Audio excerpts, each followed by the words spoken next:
नमस्कार, ज्योतिष खानदेशी रेसिपीजमध्ये आपलं सगळ्यांचं स्वागत आहे. चला आज आपण सांजरी बनवू. मी या ठिकाणी 2 वाटी बारीक रवा घेतलेला आहे. मी त्याला आता छान भाजून घेणार आहे. गुलाबीसर भाजला की त्यात एक पळी तेल टाकून घ्यायचं. पूर्ण रव्याला लावून मिक्स करून घ्यायचं. रवा गार होण्यासाठी ठेवून देऊ आपण. मी 1.25 वाटी या ठिकाणी गूळ घेतलेला आहे. मी अर्धी वाटी पाणी टाकून त्याचं पाक करून घेणार आहे. चांगली उकळी द्यायची. गूळ चांगला वितळला की गाळून घ्यायचा. आता आपला गूळ झालेला आहे, पाक तयार झालेला आहे. मी गाळून रव्यामध्ये मिक्स करून घेणार आहे. मी 1 चमचा साजूक तूप घातलेले आहे पाकात. आता हा छान मिक्स करून घेऊ. मी यात आता मनुका, चारोळी, खोबरं, वेलची पावडर आणि जायफळ पूड घालणार आहे. मी गार पाण्यामध्ये ठेवलेले आहे सांजा. असं गार होण्यासाठी आपण ठेवून देऊ. मी या ठिकाणी 2 दिवस ठेवलेला होता. 1 दिवस 1 रात्र. छान आपला सांजा तयार झालेला आहे. आता आपण पारीचं तयार करून घेऊ. कणिक मळून घेऊ. मी 2 वाटी मैदा घेतलेला आहे. अर्धी वाटी रवा 2 वाटीला आणि साजूक तूप आणि चिमूटभर मीठ असं सर्व एकत्र करून मिक्स करून घ्यायचं छान.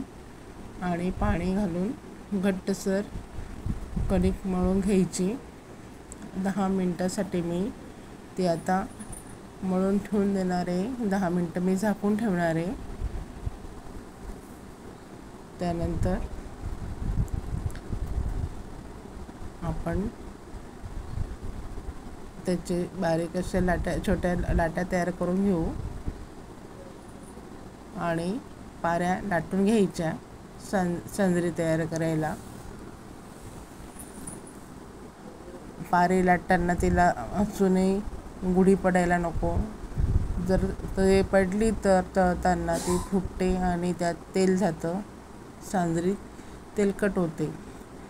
आता त्यात सांजा भरून आपण काडीला कापूस लावून घेतलेला आहे आणि तो पाण्याने आपण भिजवून पूर्ण कडेला लावून घ्यायचं. आता मी या ठिकाणी सांजरीला कट करून घेतलेले आहे. मी या ठिकाणी असे सांजरे तयार करून घेतले आहे. आता आपण आपल्याला एकसारखी सांजरी हवी असेल तर त्यासाठी आपण ताटली ठेवायची आणि त्याच मापाने कट करून एकसारख्या प्रमाणात आपल्या सांजऱ्या तयार होतात. आता इथं छान तेल तापलेलं आहे आपलं. मंद गॅसवर आपण सांजरी तळून घेतली आहे. या पद्धतीने दोघं साईडने आपण सांजरी तळून घ्यायची. आपल्या सांजऱ्या गार झाल्या की रात्रभर गार होऊ द्यायच्या आणि मग